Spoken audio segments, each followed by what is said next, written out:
Hello and welcome back inside the Parc Fermé F1 podcast number 845. This is Todd. No, Todd, not now! AKA Negative and Camber. You know what we do on a race weekend.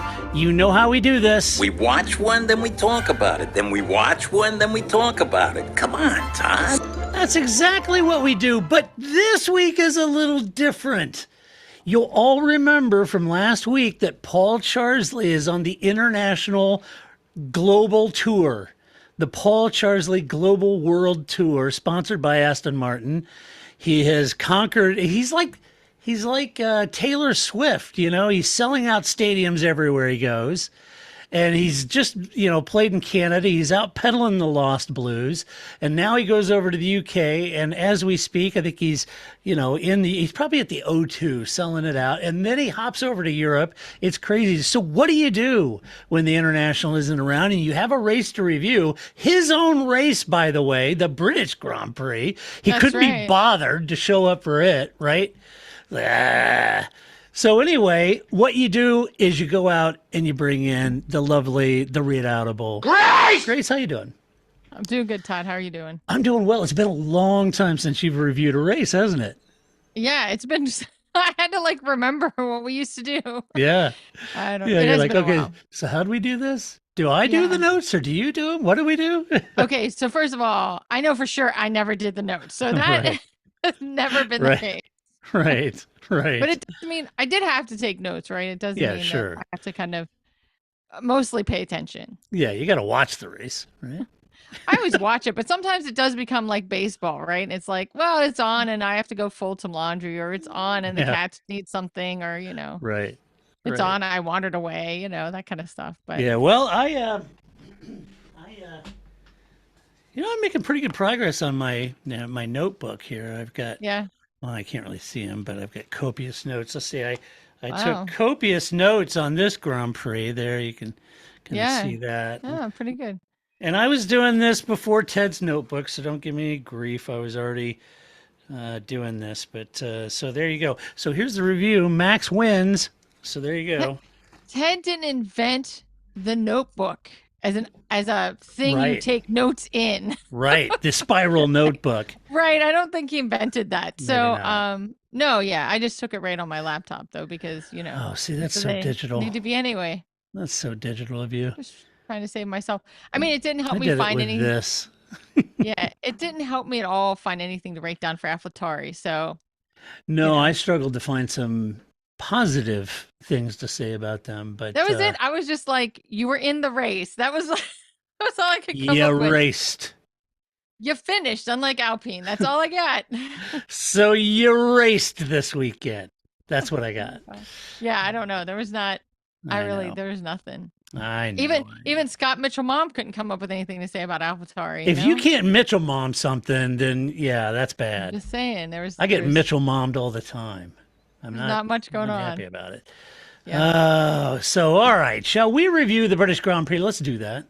Sure. Because that's what we do. All right, so just up front, my little formation lap to set the table here for the Grand Prix. Look, push come to shove. Do you like how I threw look in there? You know how Naomi says look before every answer she gives? Look. So I'm going to throw that in periodically just to keep everyone on their toes. It's her for sure. Yeah, it's a for sure. Yeah. Look. Yeah, or Paul Charsley's no. Yeah. Right? He says no to a lot of things though. He does. I don't know that Naomi can be like, listen, Lance, no.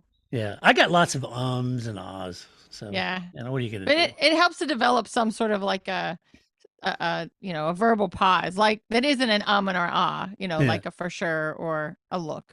Look. Push come to shove, no one supports F1 quite like the British fans at Silverstone. Right. You might get close with the Tifosi at Monza. You may get close there. I'm not casting aspersions. But in aggregate, 450,000 British fans packed some Cornish pasties and trundled their way up the M whatever and cheered 3 British drivers into the top 5 at an old rural airfield called Silverstone. And that's pretty darned amazing. I think it's M1, by the way. And these aren't, Grace, as you and I know, these aren't rando sports fans like you get here in the U.S. They're all anoraks of the sport. You know, I mean, yeah. yeah, you say, well, what was the red five? It's Nigel. They all know, you know. Yes. So you say, what's the red five over here? They think it's Luke Skywalker, you know, in a X-wing. So, and it helps. It just so helps that the circuit is a tough, fast, long track that always makes it on the top of everybody's must-have list of races on the F1 calendar. You know, Silverstone's a great place. I think it's because you have to drive somewhere. Randos don't drive somewhere, right? Randos. That's why you get, a lot of celebrities at Monaco. Like when I just have to like roll out of my hotel room and boom, here's a race, you get some randos. But, like Austin's never going to get the amount of randos that, Miami or, especially Vegas. I don't know. Vegas just, who's going to pick up all the, costume animal people on the sidelines during that race? I don't know. What about all the either. Pamphleteers, Oh, yeah. Uh-huh. Yeah, I don't know. There's some part of Vegas that is like, okay. Good luck with all that. Yeah, right. At least you won't have a lot of people on like trikes or whatever those the little 3-wheel cars are that I've only ever seen in numbers in Vegas. Oh, the little rascals. Yeah, those things are weird. Only in Vegas is the only place. And I'm like, and to me, like, there's always a joke if you ever go to Hawaii, right? That like you always know who the tourists are because they're the ones with the convertible. That has to be the same in Vegas. It's a desert. Yeah. Why would you want to ride around in something that has no roof at all? Like that seems like a terrible idea. Yeah, kind of does. Yeah. So if you're ever in Hawaii, don't get the Mustang. Don't get the convertible Mustang. You're a tourist. Nobody does that. You're a tourist. Yeah. Just a little travel advice for you there. I got it, but yeah, it's hot. But yeah, that's the only place you ever see those little 3-wheel cars is in Vegas. But you won't have to watch those. You'll be watching 4 wheels, Formula One style, and a lot of random stuff because it's Vegas. Right. I don't know. I haven't gotten into the focus yet of doing a race review, right? I'm still on the like randomness of like I'm preparing myself for the summer break because that's coming up soon. I'm gonna have to do like 4 random podcasts in a row with no news. So we're like 5 minutes in, and you're like Vegas, baby, Vegas. Oh, swingers. But yeah, I'm just gonna have to I'm trying to focus. I'm sorry. I'll focus back on the British Grand Prix. Shall we? And the task at hand. Yes. Let's do it. So the British Grand Prix, Silverstone, only lightly impact. For all of our British listeners, we Yankees like to think, well, I'm being polite. You have charming English weather, right? Light English rain, just a drizzle. We had some of that over the weekend, Yeah, it's summer. It's charming. It's part of their charm. The rain? I don't think that's part of their charm. Oh, it makes them a hardy folk. Oh, yeah. Yeah. So that's only what the people that have to live in rain say. Well, and the people in Kent. Oh, of course. Specifically, the people of Kent are hardy folk. Specifically, the people in Kent. Very hardy folk. Very nice. Yes. Yeah. Oh, boy. So, anyway, that is, it's a great track. And remember when they built that wing? They called it the wing, and it kind of shot up. And then they had that big storm come in and rip that whole wing off. Yep. Oops. That wasn't good. The wing did its job. The wing totally did its job. Yeah, totally. Oh, it was ready to fly. And engineering marvel that it was. Yeah, it didn't really work out though. It's called lift. Yeah. Right. Exactly. Yeah. Aerodynamics. This is how that it's works. an airfoil. It's a lift. Right. The building has its own gurney flap, and you got to like that. So let's talk about the race. Hunt finished. We're going to start at the very top. We're going to start at Red Bull because that's who won the race. You had a Max Verstappen in P1, Sergio Perez in P6. It was always going to be difficult to deny Max a win here, given how strong he's been in that Red Bull car. But as I said on the TalkSport review the other night, if there's any glimmer of hope out there, folks, it's that if it's not strictly track specific, the impact on Red Bull's pace, it's that he only beat Lando to pole position by 0.2, and he only beat Lando in the race by 3 seconds instead of the 30 seconds he was beating the field by in the early parts of the season, right? Now, I caveat that by saying it could be track specific, and maybe the Silverstone track didn't really flatter the Red Bull that much. But anyway, look, I'm trying. I like that. To throw some positive out there. I would take that. That's like, it didn't flatter them. They still won. They still were always going to win, but not by quite the giant, huge margin that they usually win by. So and that's a positive. Yay. Right. I take that. Like, if I'm not going to be flat, if the track isn't going to be flattering me, I would take that. All right. Yeah. Like I said, if it's track specific, time will tell. However, if it's not, then that would suggest teams have chipped away a little bit at that Red Bull advantage. We'll see. We will see. It was the first. No, was it? Yes. It was the first British Grand Prix win for Red Bull since 2012. Max's second at Silverstone, and their 11th win in a row, which equals McLaren's record.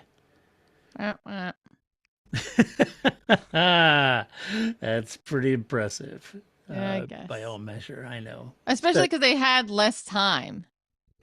Yes. Like, I'm sure that McLaren's 11 wins is over a much grander scale of time. Red Bull hasn't existed all that long, right? Yeah, so right. That's the other thing too, right? It's although maybe they have more races or something like that. Yeah, there is more races now. It's more compact. They're winning 11 in a row is probably more impressive. Correct.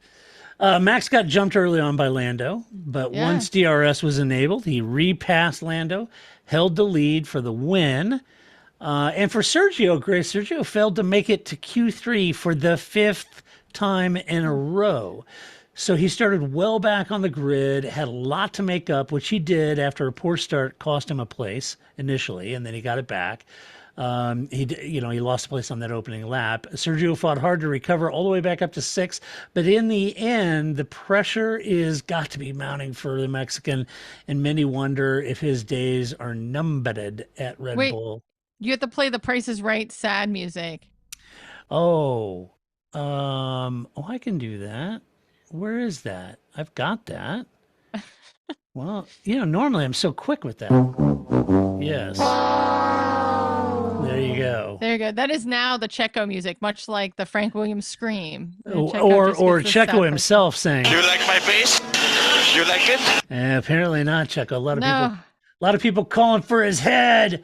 I mean, I think the only thing that Checo's got going for him is at least he didn't run into the pit wall. I mean, that's the only positive he's got on his side. Yeah, Max had trouble with the pit wall. That was an expensive oops.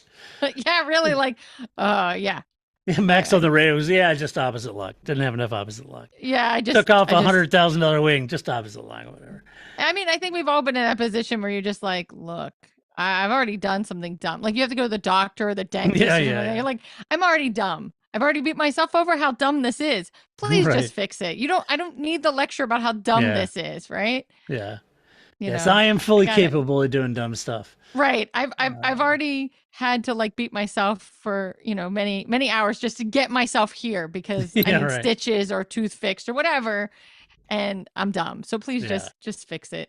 Well, a lot of criticism of Checo, and that's a bit harsh because if there is an upside to this, his pace at the end of the race was on par with Max's and everybody else's. He looked great, had some great moves, had a terrific move on Carlos to get back into the points. So that was good. And the team said, look, yes, it's he's struggling a little bit, but they fully feel confident he'll get back on top of his game in Hungary. Yeah, but I kind of feel like that's what they were saying after Austria too, and that didn't quite happen. But anyway, I mean, they're just. What else is the team going to say? Yeah, what are you going to say? They're not going to get rid of Checo. I don't know what other option they would have. So Daniel Ricciardo is what everybody's online. Oh, just put Daniel. I said, well, we've played that game before. Plus, Ricciardo has a job at the team, which is being Max Verstappen everywhere but on the track. So. We need Daniel Ricciardo to keep doing that. It's really easy to say, just set Checo out and put Ricciardo. Well, Checo's contract isn't going to be it's okay to set Checo down. It's going to cost you money if you're going to do that. A lot. right? So they're, those contracts are written pretty tight that they get anytime that car is running, they've got the option to run it. Yeah, I just don't think, and I Yeah. don't think this would be a reason. I don't know. I wouldn't set Checo to pasture. Now, I also wouldn't have thrown Gasly or Albon out to pasture as quickly as Red Bull did either. Well, But I talk you about know, that later. Yeah. We'll oh, talk well, now about I'm that when I get supposed there. to read your notes too. Great. Yeah, make your own notes and read mine. Oh, but yeah, it's only optional. This Paul is never true. reads my notes. Okay. Well, Right. I'm just saying, without usurping your later notes, I just think people calm down, right? Like it's fine. I don't know who else they would pick. I don't know why you would get rid of Checo. He He'll works be all well right. with the team. It's okay. He'll get it together. He'll be all right. Yeah. Now, let's talk about your team, McLaren. Nice, Ron. Oh boy, Lando Norris in P2, Oscar Piastri in P4. Lando got the jump on Max, led for a handful of laps, and even though he was repassed by Verstappen, he managed to hold his place and finish second. This was a good sign because clearly they had single lap in quality. They had single lap pace in quality, and which is awesome, but I was a little concerned going into Sunday whether their long run pace was as good as their single lap pace. Right. And so this was crucial, right? And Lando answered that by holding off Lewis Hamilton, who was on much softer tires than Lando was at the restart after the safety car, to come home in second. The safety car giveth, right? And the safety car taketh away. And in this case, sure it benefited. Yeah, it benefited Norris, Lewis yeah. for sure. Did not benefit Oscar. Not at all. Was on pace for a podium, Grace. You would have had a McLaren 2-3 here. But Well, unfortunately, it cost Oscar early on, or when that safety car came out. And that was unfortunate because he was setting a really strong pace early on, and he even felt he was quicker than Lando initially, of course which he they all did. say. All right. You have DRS, man. Calm down. Yeah. Right? Like I think I am more than happy to take a second and a fourth place, right? Like, because what you also don't want is a second and a 12th, right? Like you really want both of your drivers to be successful. That's really what's going to make your team successful. So the fact that both drivers were able to have a great weekend, Yeah. and like you were saying, right, not just like we got it in qualifying, and nobody wants to be Mr. Saturday, nobody wants that. Just ask George Russell. So you really want them to Gunther. have it on Sunday as well, right? So, yeah, I was of course ecstatic, and I think that, it was great. And you played the Ron Dennis quote, and I would like to say that is because of the chrome on the car. That is what I'm going to attribute this win to, right? Because Nice. Ron Dennis is somewhere out there going, I told you, if you paint it chrome, if it looks fast, it goes fast. Nobody listened. You put a little chrome on your car, Yep. all of a sudden you're almost winning races. So I don't know. Keep the chrome on the car. I'm just saying. That's I was a it. fan. I was a fan of the chrome car. Let's just stick with Got to it. go back to Predator Gray days. That's right. The That's car good. from Fingerprint Hell. Just keep with it. Right. And let's just keep going with the chrome. Well, the team yeah. definitely needed this result. Oh, for sure. And it showed that Austria's performance wasn't really a fluke, right? Which is what you're worried about. Mm-hmm. Right. And it means that all those hardworking men and women at Woking has really started to pay off, because two different tracks, and Lando and Oscar did a fabulous job. So it means those upgrades are working. And I think that's a great message for McLaren. Yeah. And so it was going into Austria, Sam Collins, who's on the Formula One news side, right? Had done a piece where he had talked to Mika Hakkinen, and Mika was like, I'm telling you guys, like McLaren, they're really coming together. And I'm like, oh, Mika, I don't know, man. You sound really optimistic. I believe Mika. Who knew? Who am I to? Who should ever question Mika Hakkinen? Nobody. The man is always right, Yeah. And he still looks like he's 35. So who cares? But I believe Mika. It's fine. We're great. McLaren is in a great place, and I am more than happy to see Lando's race pace and him taking it to Lewis. And it was it was just great. I really enjoyed it. It was great. also great to see the British fans really resonate with Lando. Yeah, I loved the cheering. It was great. And even George, the Lando chants and everything, those were Yeah. awesome. And even George too. Yeah. So I think, that the British fans have two really excellent potential champions to be proud of. And, if and when Lewis decides to hang Gets it, his hang the ace hell up. championship. Yeah, or they'll whatever cheer he for him does, too. if he hangs up the helmet, I would say British Motorsport and F1 is good hands with Lando and George. Yeah, and what Albon at least is a half a British driver or something. I think that he should get like honorable, like He's maybe a London British driver born Thai edition. guy. Exactly, like British adjacent. I don't know, something. I don't British-ish. or he's Thai adjacent. I don't know, right? But it's like Nico Rosberg, right? You have to pick one flag, and that's what you race under. But Right. really quite British. So you get 3.5 drivers there. But I did love too that you could clearly hear the boos for Max, which also warms my heart. Right? Like that's right. Cheers for Lando, boo for Max. Take that. I liked it. Well, Max and Lando are good buddies. I know they are. And Lando came to his defense. He said, Max a lovely guy. He's a great guy. Again, these are people. Don't take away my haterade by saying they're real people. I'm sure if somebody said to me, hey, you're going to get to talk to Max Verstappen, I'm like, let's go chat. It'll be fun. We'll talk about Rocket League. It'll be a good time. I'm sure he's a lovely person. I'm not saying that, but I'm allowed to have some, fan base haterade that is no reflection on who he is as a real person. There you go. It's fine. Well, let's talk about Mercedes. You had Lewis. Get it there, Lewis. In P3, George Russell in P5.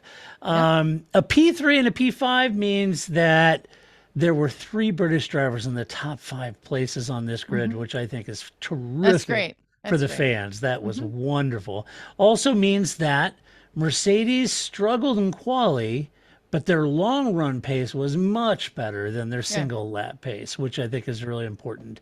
There were some rumblings in the press about switching the focus to next year's car already, and Lewis was being a little critical in his call for serious meetings to remedy their ills. But I think some of that has to do with his current contract negotiations. If I'm honest, they may not be going the way that he would like them to. Sometimes.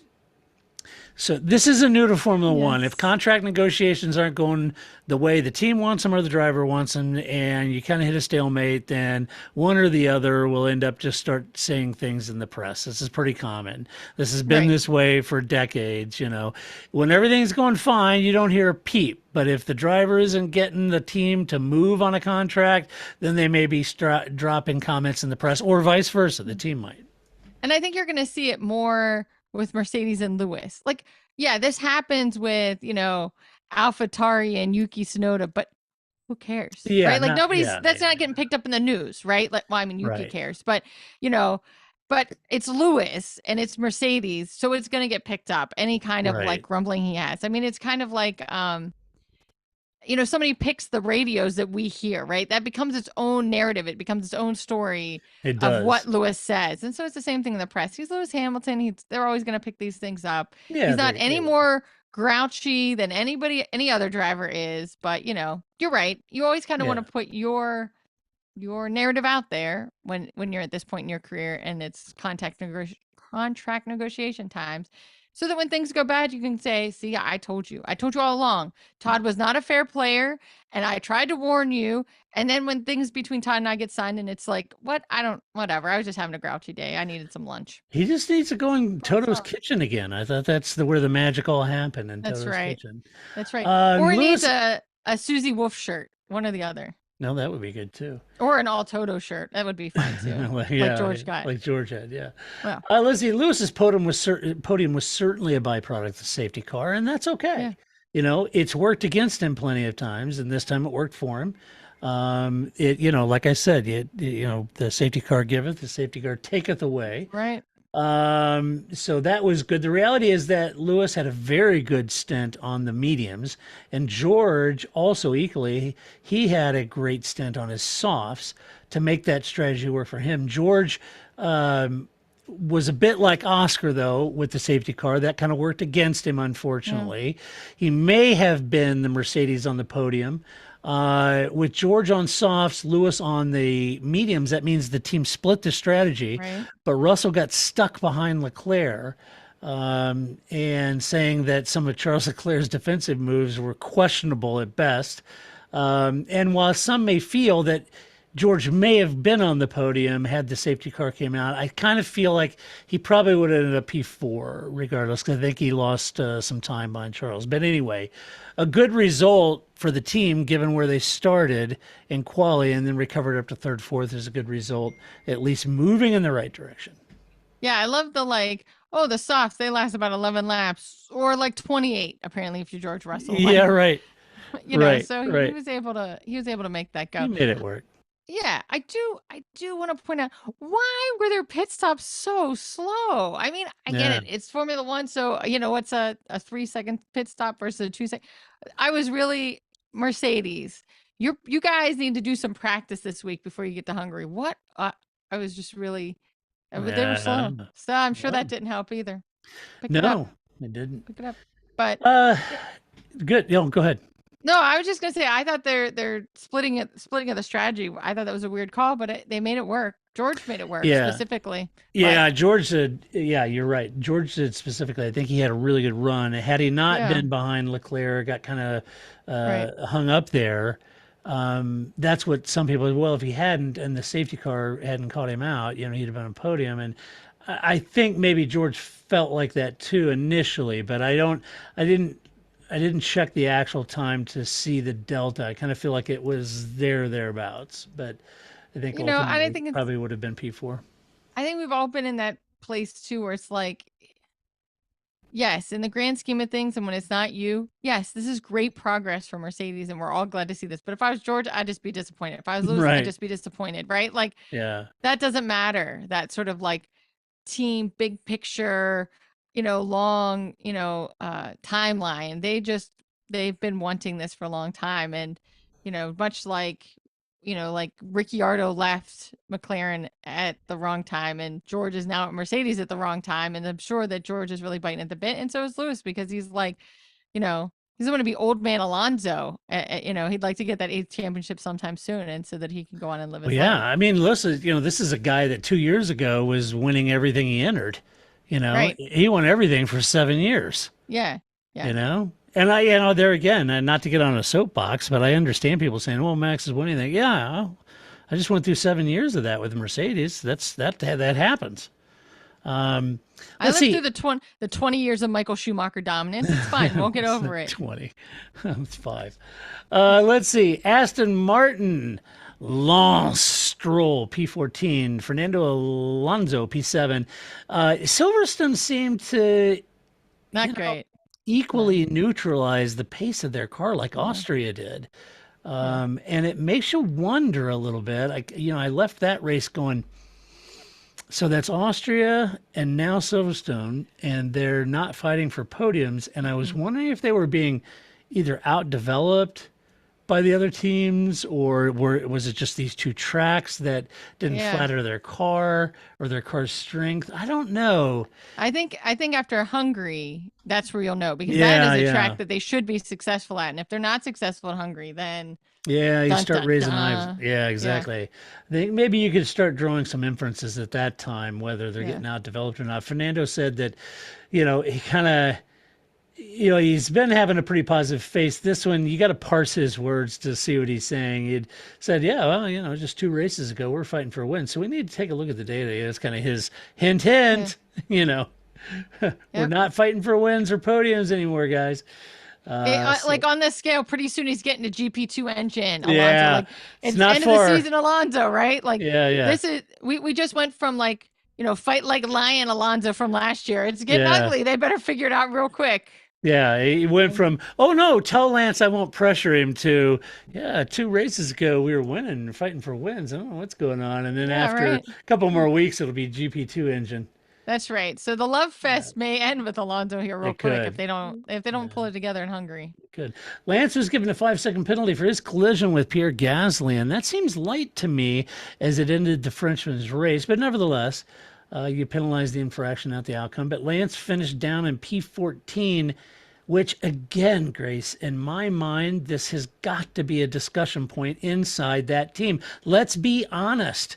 Red Bull is over here considering their options with Sergio, and he recovered all the way up to sixth, when he falls short in quali. But Aston Martin have to be having similar conversations about Lance, and he didn't recover to the points, right? No, I don't, Lance. Mm-mm. That's what I wrote in my notes. Lance, my man, Lance. what's going on there? Like, what are you doing?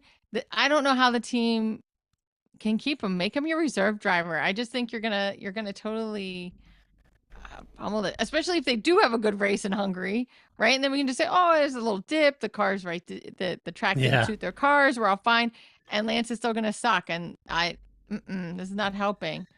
I agree. Something is amiss. Although I did want to point out, so of course everybody was talking about Brad Pitt in the movie and everything, being shot this weekend, and that Brad Pitt went to the drivers meeting. So first of all, since the drivers never seemed to really enjoy the drivers meeting, that actually kind of made a friend for them. And Alonso was just glad to not be the oldest person in that room anymore. So right. For once, right. There's another driver in the room that's older than I am. Excellent. Right. Welcome. Come on in, Brad Pitt. Quote unquote. Yeah. Yes. Let's see. Williams, Alex Albon P8, Logan Sargent P11. What a day for Williams, huh?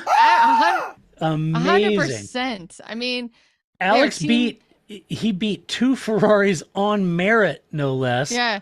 And was able to hold Leclerc off to come home in 8th with a terrific points haul, moving the team into 7th in the Constructors' Championship. Right. This is awesome. Yes, exactly. That's my note for Ferrari. You got passed by a Williams. Right. Like, I mean, their team Sunday. I think this is great. And that, again, I think you want to see both their drivers doing well. I think we saw with Sargent coming in 11th. I mean, they both had a really great race. They both now have some upgrades. So let's just keep hoping this Williams train continues success. And I do think too that we all really need a James Vowles. I think we all have things in our lives that need fixed, like Williams. So I used to always joke about how I need an Angela in my life. I think I actually need a James Vowles. I just need somebody that's going to come and be a little snarky, but mostly just, kind of, the plain engineer, very flat, and just fix stuff and make my life better. I could really use that. So everybody find yourself a James Vowles. It's like that meme, like, find somebody that looks at you the way so-and-so looks at something. Yeah, right. Find somebody like James Vowles that can just fix your life, because I agree. If this is what he can do with Williams, man. Yeah, in such a short time too. But a lot of that, it gets down. Alex is just driving incredibly well. Well, he's a great driver. He is, and if you listen to his interviews post race, he's a very smart guy. He sees the entire race very well. He knows what he's doing. He's a huge asset to the team right now, and an example, in my opinion, of how Red Bull most likely mishandled his career. 100%. They got rid of him too soon. And then I think everybody buys into this, like, he's a nice guy. He doesn't have any dog in him, kind of, I mean, you hear that in sports all the time, but like, I don't know why that's always like, he's not like Max, therefore he's not going to be successful. Well, that's clearly not true. There's a lot of drivers that aren't like Max that are going to be successful and continue to be successful. So I do. I think they got rid of Alex for sure too soon. And way too soon. You got egg on your face, because now Williams is doing pretty good. Yep, and they'd have been far better off moving him back to Toro Rosso like they did. Yes, for sure. Let's see. Logan, as you mentioned, had a great day too. He finished in P11. It would suggest to me that Logan's getting a little more comfortable with the car, which is good. I can't recall the time delta, but I think Logan boxed just before the safety car came out. And I wonder, probably not, but I wonder if maybe he hadn't got caught by the safety car, if he could have scrambled up to 10th, but I have to go back and look at the time delta. Maybe not. He may have been too far adrift. But anyway, a great result for Logan, who desperately needed that, right? Yeah. I mean, we all remember Mick Schumacher, right? That, that first set of points, he didn't get points, right? It wasn't either, but you want to be that's just such a hurdle. I think anybody that's like, it's like doing sales. Like everything sucks until you make your first sale, and then it's like, oh, and then they just come in, right? You just have to break that first duck, and then you can just get in the flow and do whatever you're doing. So I think this is Right. a good sign for Logan Sargent. I think it's good for the team. And yeah, hopefully we'll see more out of him, and he won't just be the next Scoot Speed. So Yeah. Well, the best time to sell something is right after you sold something. So that's there you go. exactly Yep. ABC. Yeah.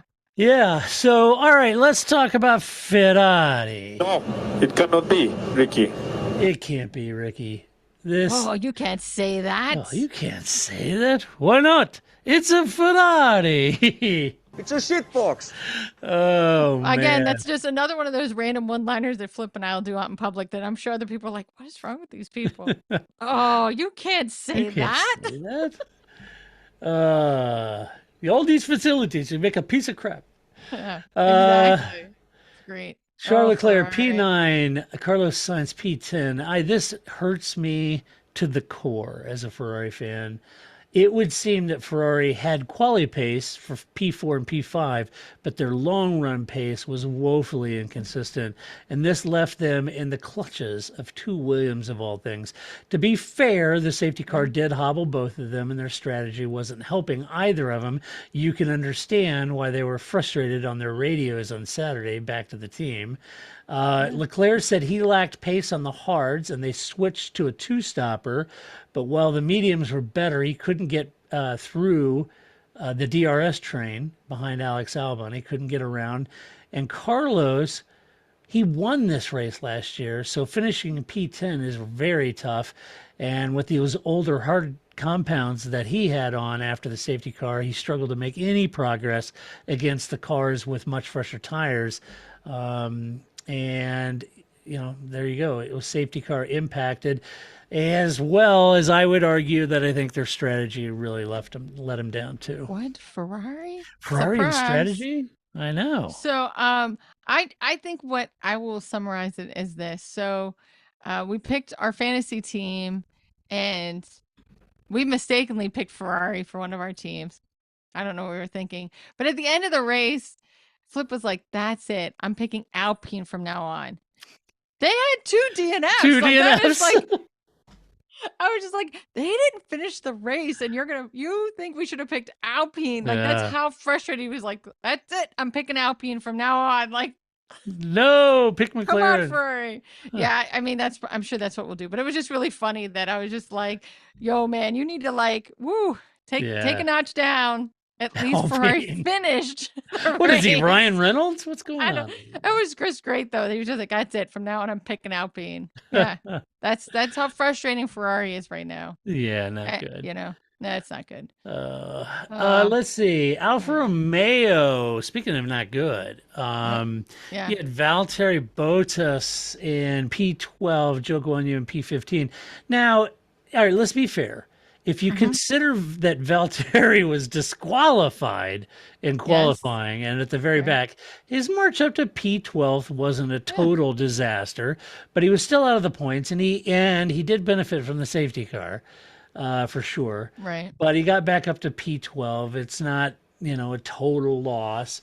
But Joe did lose out at the safety car, and he was the only driver to stop 3 times with an additional stop because he had a visor tear-off blocking his brake duct. So he had to stop a 3rd time.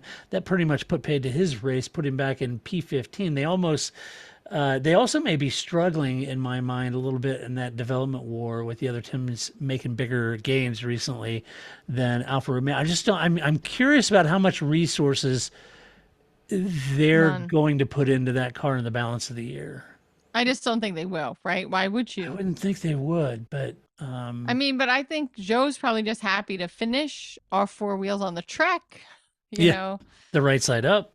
that's right. Good day. We got through that race. Let's move on. So, but yeah, no, I think you're right. I think that's definitely all forward looking now, and I don't know. Yeah, I kind of get that. I could be wrong, could be totally wrong, but I kind of get that hunch. I don't know. If Alonso's just in Formula One for the vibes, Bottas is really just here for the memes, right? And so I do love that. Valtteri and Joe are great. I love them together. They're, their social media is fun. The interviews they do are fun. I just wish they were a team that was a little more successful this year. They Their just seem to be social having a lot of media was problems. timely when they had Kara, what's her name, Delevingne. Yeah. They had this whole, thing where she came into the garage and supermodel, blue steel, and then she sat in the car and they took pictures. And I thought, ooh, man, that social media post is going to get ratioed big time. And it did. I've been alpha. They'd have just been better holding off on posting all that social media with her, featuring her after the grid walk thing. It's something I don't understand what these celebrities don't get. So I get it. You've watched a little Drive Survive and, you want to capitalize on the fame and all the cameras and stuff. And so you get invited as one of the celebs, A-listers, to go to the race. And you're going to get paraded around by PR people, on the grid and stuff like that. What is it about Martin Brundle that you don't get?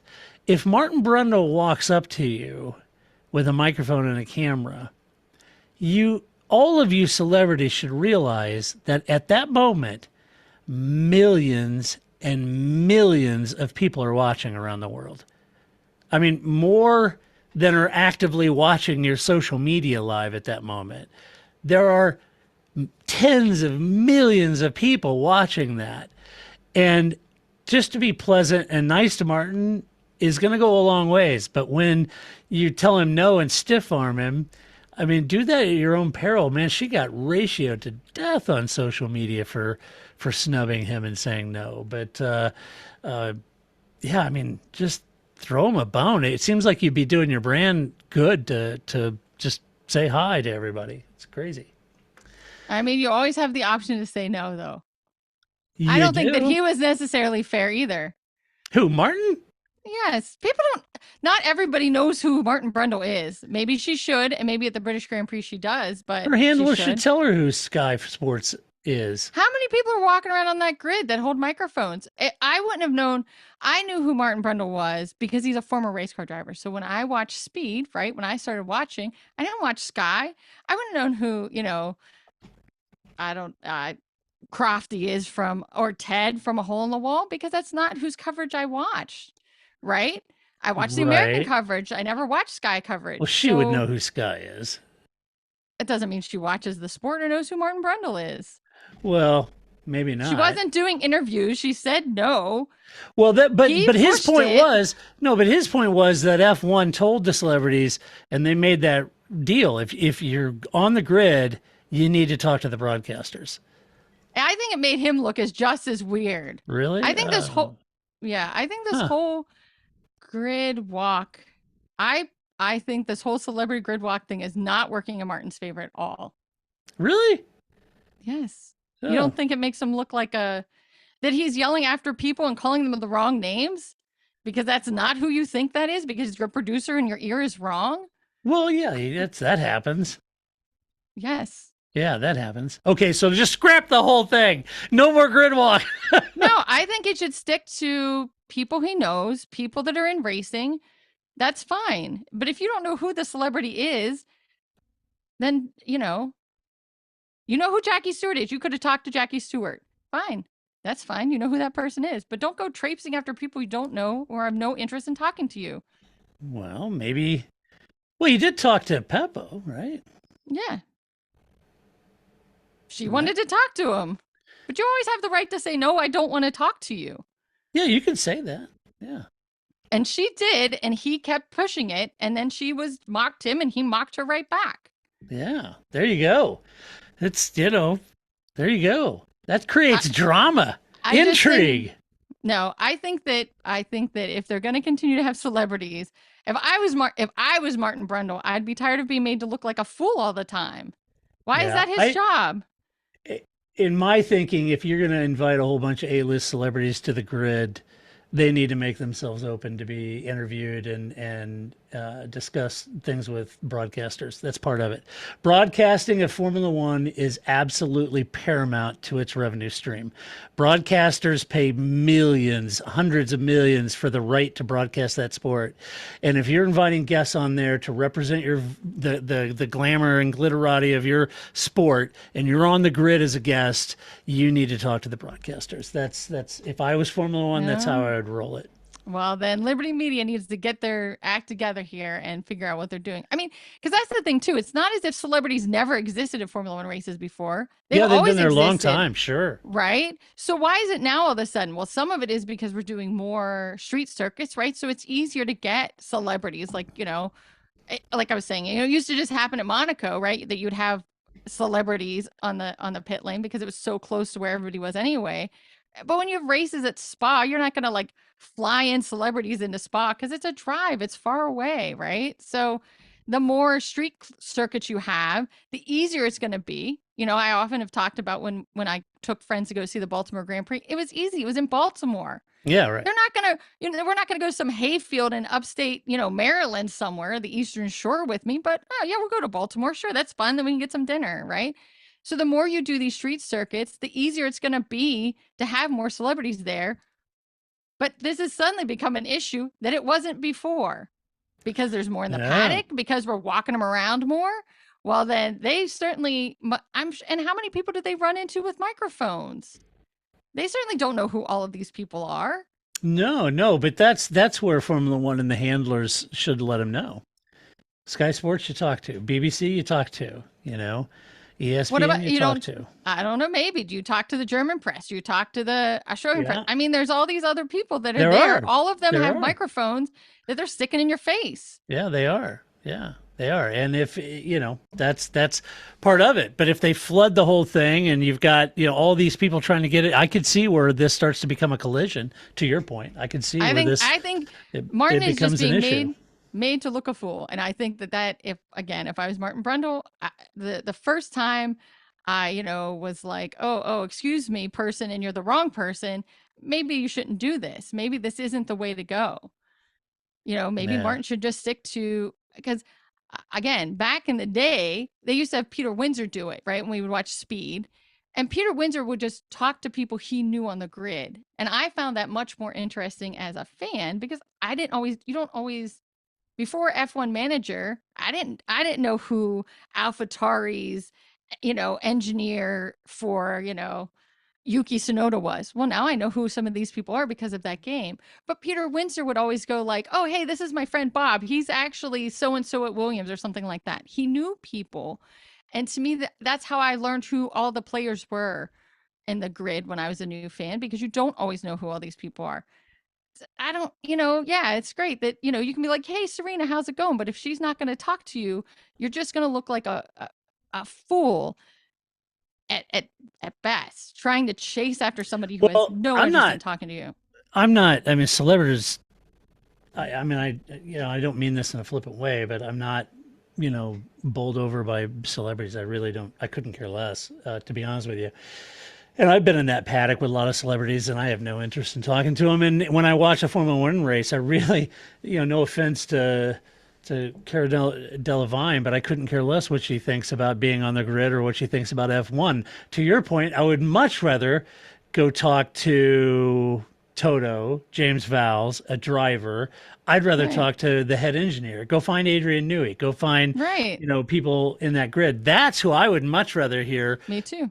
Right before a race. So I agree with you in that sense. The celebrity thing's funny to me, but at the end, I really don't care what the celebrities think about it, and I'm not moved. And it doesn't make me think any more about Formula One that Gordon Ramsay's on the grid. I like Gordon.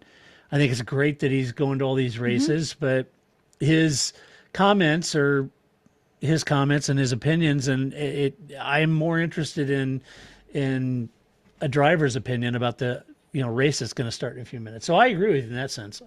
I just think that, you're Martin Brundle. This is not helping you out. All right, let's talk about Haas F1. Nico Hulkenberg, P13. Kevin Magnussen. Ooh. They had a terrible. Just bad.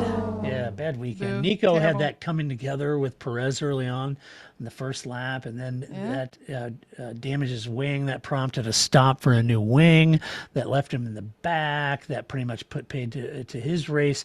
The safety car did help him out a little bit, got him back up to the DRS train, but he didn't have enough pace to punch through the DRS train at that point, and he couldn't get into the points. And then Kevin's engine gave up. He had It flamed out. it did flame out. There was fire. There was Yeah. flames. It was not good. Flames. Yes. The breathing at the side of my face. Yeah. That prompted the safety car and a DNF. So not a good weekend for Haas. Also equally, not as you mentioned at the beginning, not a good weekend for AlphaTauri. Nick DeVries, P17, Yuki Tsunoda, P16. So the team finished last of the cars that were still running. It is their 6th race in a row with no points. And Grace, it does make you wonder if they haven't packed it in for next year's more Red Bull assisted car and a new team name and a new team boss. I hope so. Or is this just a run of bad luck and we'll see him bounce back in Hungary? I mean, there's some really smart people over at this team and they're all working really hard, but I'm not sure why they're struggling at the very back. And it just makes you, I don't know, have they packed it up? Have they focused on next year? And the other thing, Grayson, Paul and I have talked about this on race reviews. I mean, at this point, what do you got to lose? Have Yuki sit out a race and throw Daniel in.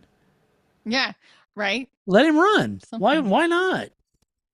What would it hurt? Have Daniel shake that car down and tell you what's going on with it. What, you come in P18th and P19th? Yeah, right. Yeah, something. I mean, this seems like a weird statement to make, but you hope that there's some reason like they've already started working on next year's car. Yeah, right. You know, you hope that there's some reason like that as opposed to we've gone full stop and this is what we got. Yeah. We've been developing since March, and this is as good as it gets. Yeah. Correct. You hope that is not what happens here. You I hope know. that it is something, oh, okay, and we'll find out later why they got here, and you'll go, oh, okay, that makes sense. Otherwise, this is like, whoo, sad tear. Yeah. Not good. I agree with you. And then ultimately, the worst weekend of all was Alpine. Pierre Gasly at DNF got punted off track by Lance Stroll. It's broke his suspension. He was out, and Esteban Ocon had a hydraulic leak. Grace. It's not great. Not good. Not a great weekend for Alpine. Help us, Ryan Reynolds. That right. man. A great, I wonder, that would be like the live cam on Ryan Reynolds would have been great at this race. It would, wouldn't it? He'd be like, So, I'd like my check, please. Yeah. Just kidding. I need this soundbite to say instead of Tom Cruise, Ryan Reynolds. Help me, Tom Cruise! I need that one. Something, yeah. 2 DNFs. That is not what Alpine wanted at all. And No. I don't know. It's tough. It's Alpine. I never buy someone off. It was only Alpine's 2 DNFs was only a positive for Fernando Alonso. Nobody else. Yeah, right. Yeah, it hurts everyone. It hurts everyone, and it hurts people. It does. All right, let's get out some awards. We tend to do that. All right, let's do it. Shall we? The first award of the race is Move of the Race. No, it cannot be, Ricky. All right, Grace, Move of the Race. What do you got? Of course, no surprise. Lando Norris leading the British Grand Prix Yeah. and finishing on the podium. And that is followed up very closely by Zach Brown running around 2 days in a row, giving everybody a high five. You're with Ferrari, high five. You're with AlphaTauri, high five. Everybody. There's that meme of Lewis Hamilton passing out, and then they use it for like penalties, but he's like passing out the fastest laps from the podium. Yeah. That is Zach Brown. Right? You get a high five. You get a high five. I've never seen that man move that fast. Yeah. I will also say I did like that Martin Brundle kept calling him Zachary. I've never heard Zach Brown called Zachary. I was Yeah. And then he even calls him Zachary, and you can see that he's like, "Oh, Zach, like that's me." Like clearly, nobody has ever called him Zachary. Right. So Yeah. I I thought don't that know. was funny too. I did too. That But yeah, was good. so I do That's think good. that Good choice. Zach Brown gets some All high right. fiving out there. Move of the race. I had Perez on Carlos. That was a That's a good great move choice. around the It outside. was. But I'm almost inclined to give it to Lando's epic champagne move on the podium, which Lewis Hamilton tried to copy, but it didn't work for Lewis, unfortunately. Lando had that down where he banged that whole bottom. yeah. And it just shot out, and then Lewis saw him do that, and he goes, "Oh, I can do that," and hit it, and it didn't come out, unfortunately for Lewis. Maybe Lewis had, sprayed it too much already, but that's Lando's signature move, right? Because there's one time he did that, and the whole bottom of it shattered. But on the concrete, right? He did that. Yeah. Which you can't do that on concrete; it'll break. Right. As he found out the hard way. But yeah, I love the idea of that being like Lando's signature. It's his thing. I love it. I will say it was very nice to have a little love there on the podium. Like we've seen that where it's like Max is over here and everybody else is over here, or Lewis is over here, and they like all three of them really like celebrated together. I was like, oh right, this is what podiums used to look like when it wasn't just like Max and whoever else was up there on the podium for the Constructors Championship and whoever had P2 and P3 were, or him and Checo and that guy. And well, see, I think this is a good move for Lewis because it was easy for Mercedes and Lewis to make Max this bad guy and dehumanize him in the press, and they did a pretty good job of that. But Max doesn't help himself either. But yes, yeah, but I think Max isn't quite the persona that Mercedes and everybody has painted him to be in the British press. I think when there's a lot of like Channel 4 did a fun interview with him, and he was very personable in that interview. He was asking him non-race related questions, and Max was pretty funny actually. But here's the thing though, Lando is growing, exponentially in fan base, right? And so is George. And George and Lando both really like Max. Right. And so they've sort of humanized him again. Whereas, so Lewis, I think it's a good move for Lewis to, to be a little more open with Max and Lando and kind of embrace that and be part of the group and do that. This whole making a villain out of Max may be running out of steam a little bit. If Lando is out there saying Max is an awesome guy and if Charles and George are too. So I like Lando Norris being the new Sebastian Vettel. Like you're the Vettel to his Lance Stroll. Like if you can't make somebody look fun, nobody's going to be able to make you look like fun. So, but I mean, Max is pretty funny. I mean, if you ever watch their like unbox videos or like when him and Alex Albon were always really funny together because Alex is very funny. He is funny. Then it kind of like brings out that in Max too. So I think funny. Again, Max is a person, I'm sure. He's fine. Yeah, I agree. Let's see. Next award is Donkey of the Race. We'll do it live! Not good enough, damn it! Not good enough! All right, Grace.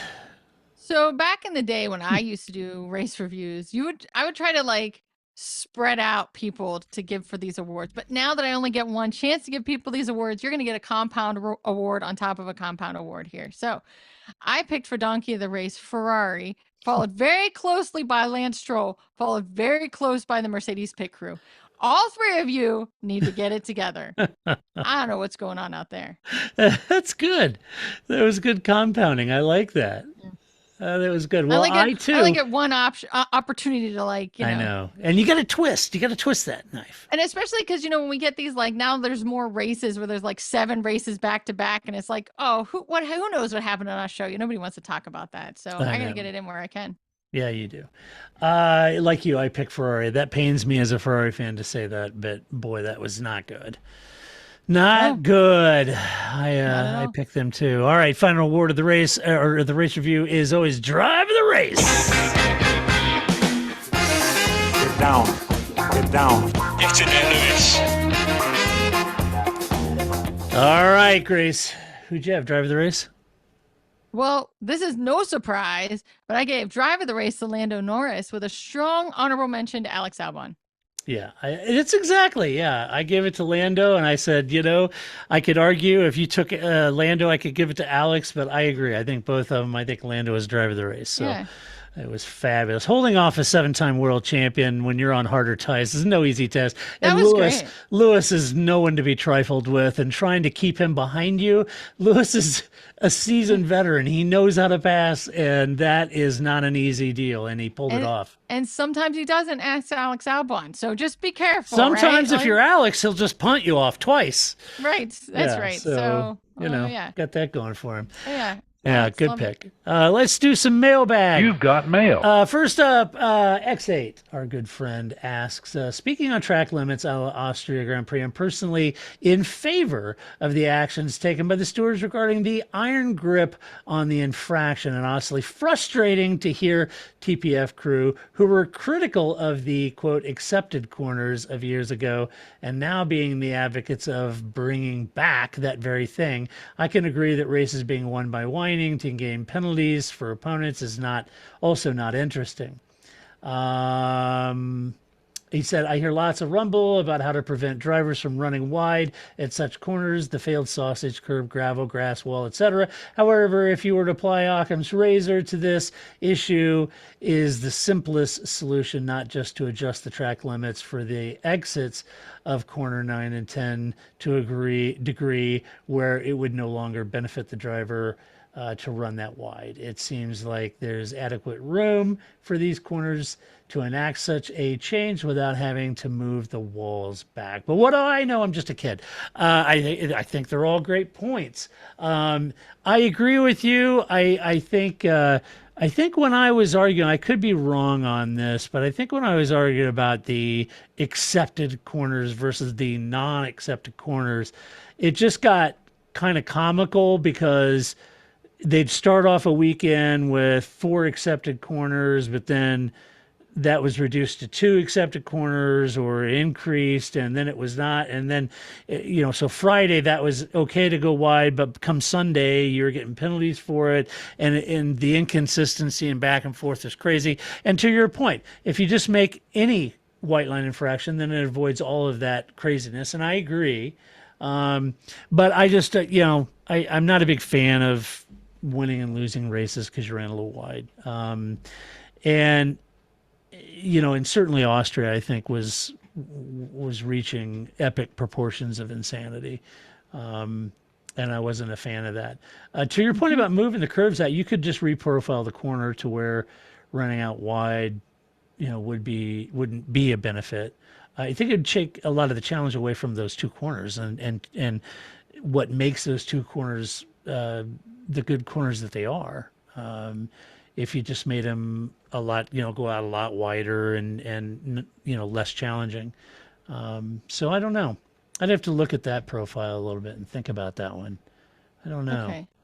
So, all right. So bear with me. It's a little story time here. So when you write survey questions, you always put a other specified at the end. And one of the ways you use that other specified is if you see a lot of people, like, let's say, who are your favorite British drivers? And I put Lewis and George and Mansell and other specified. And I got a lot of people that write in Lando. I go, oh, I should make Lando one of my response options, right? When your list of who didn't get a penalty is shorter than the list of people who got penalties, I think something should, much like that, oh, I forgot a response option because everybody's writing it in, should have the same.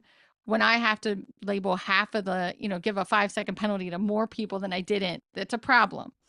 I think you could, I don't know why the solution has to be that hard. Why do we should just, this is now the second time I've offered this as a suggestion, but those things that people, those little plastic reflectors that people put at their end of their driveway so they don't fall into the gully of on the other side of their driveway for rain.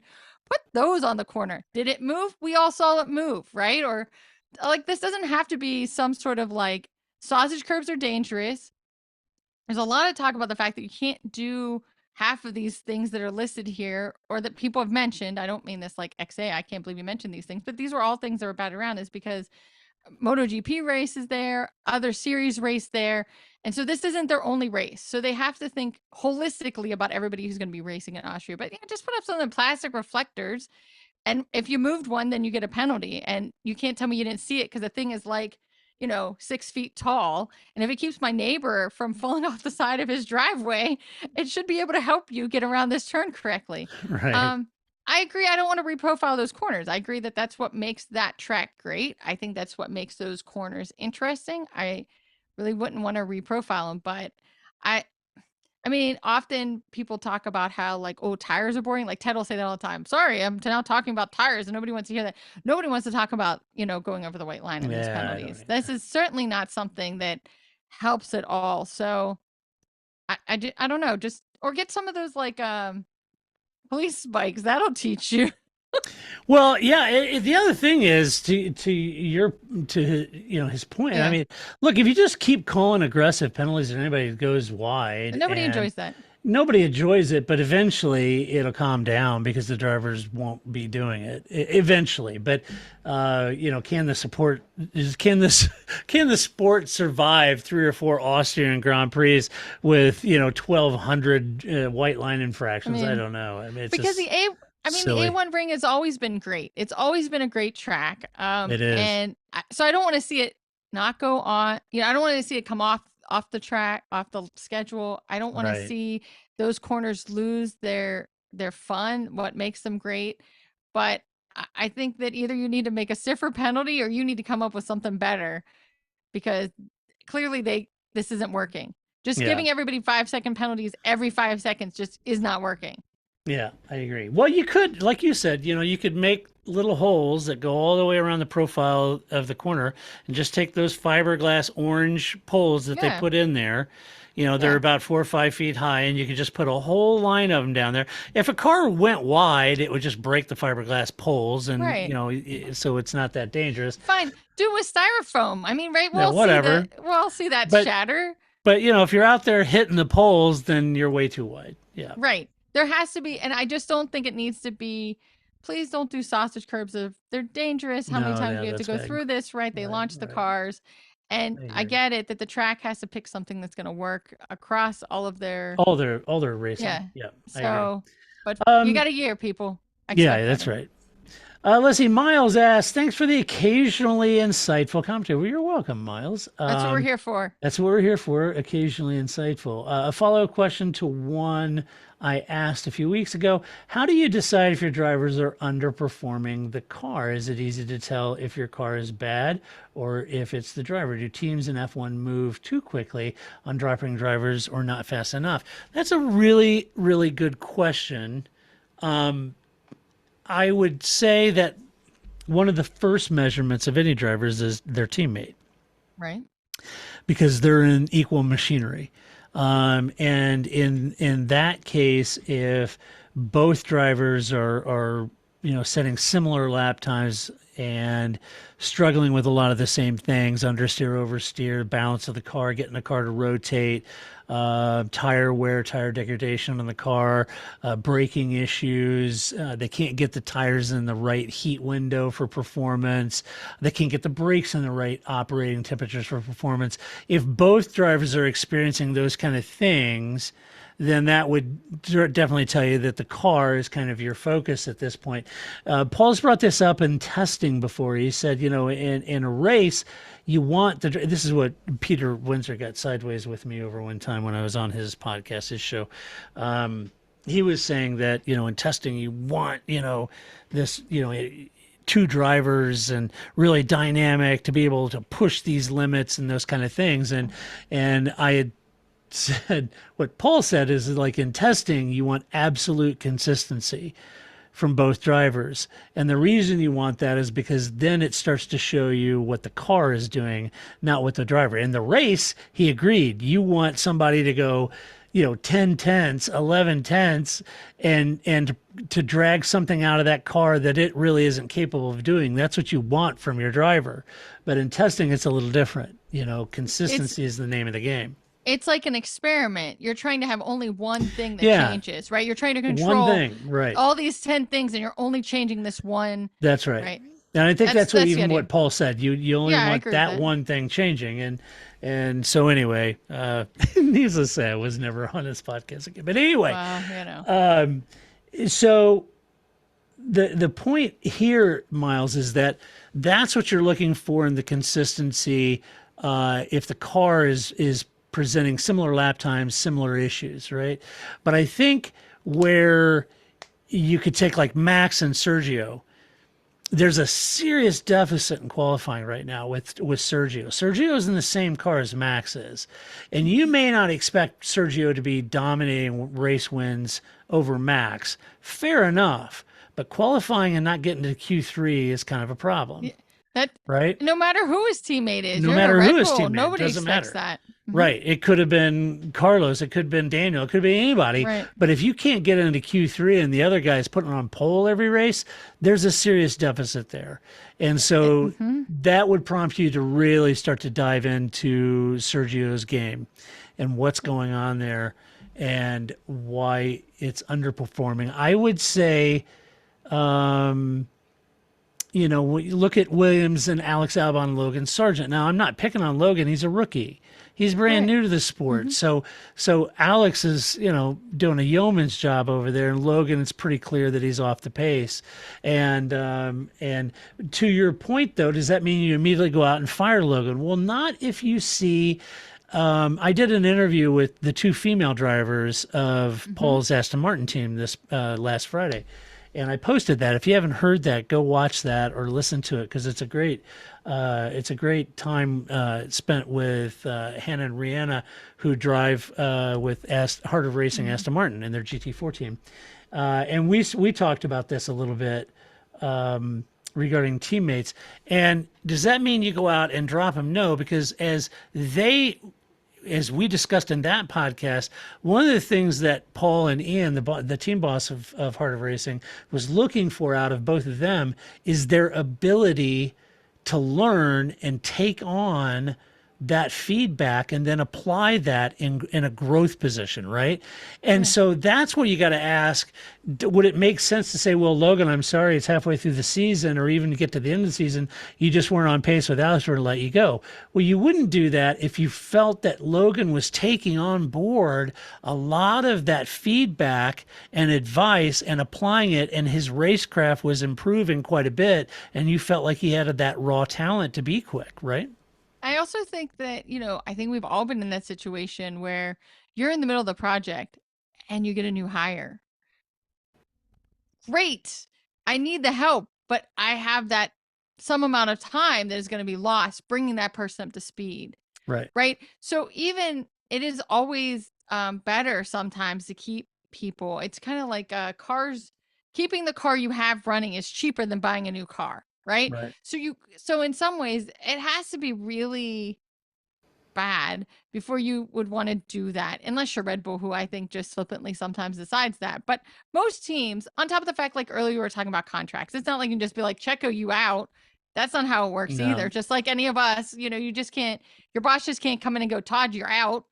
That's not how it works. Right. So I think that you have to keep in mind there's all these pieces and components that go into it, and that sometimes you keep drivers for, you know, testing reasons, you know, or they're really good at helping your young driver, because you always kind of want to have the like experienced driver and the new driver so that you have continuity in your team and you're not trying to bring in two new drivers at one time. But yeah, I think you never, in the middle of a season, there's enough. I mean, again, I work on projects that have nowhere near the level of complexity that a Formula One team is. And it's just like, in the middle of the project, do I want a new person? Oh, I guess, right? Because it's going to be helpful, but it's also very disruptive. But I think to answer the question, it's like 80% the car. It's Formula One. And I'm fine with that. Other people, maybe not. But, you know, I think your teammate is your best measure just for that reason. And I think that's where somebody like a Lewis or somebody like Alonso, especially, you've seen Alonso across a lot of good cars and bad cars. And I think there's a lot more, there's an ability now to watch more footage, you know, and understand why somebody's a great driver versus somebody else. But yeah, that's why it's like, oh, you know, everybody used to say like, you know, Alonso can get the McLaren into P8. That's amazing. You know, he's really good. And, so nobody else can do that. So don't put the expectation on whoever the other driver is. There's some of those earmarks. If you think of like Mercedes last year, where George was actually on top and Lewis wasn't. Right. Now, knowing what you know about Lewis, I would say that for whatever reason, that was an underperformance. And that could have been, a lot of people say, well, because they were trying all the weird stuff with Lewis's car and it was worse than Jordan. I don't know that. I think that's all, justification. The reality of it is George did better, and you sort of know better. Fernando is doing better in the same car than Lance is, right? When you look at Lando and Oscar, you would expect Lando to be doing well, but I would say Oscar is doing pretty darn good, right? So yeah, I think those are the measurements. If your driver's underperforming, the team will know for sure, and it's up to them to get them out of that hole.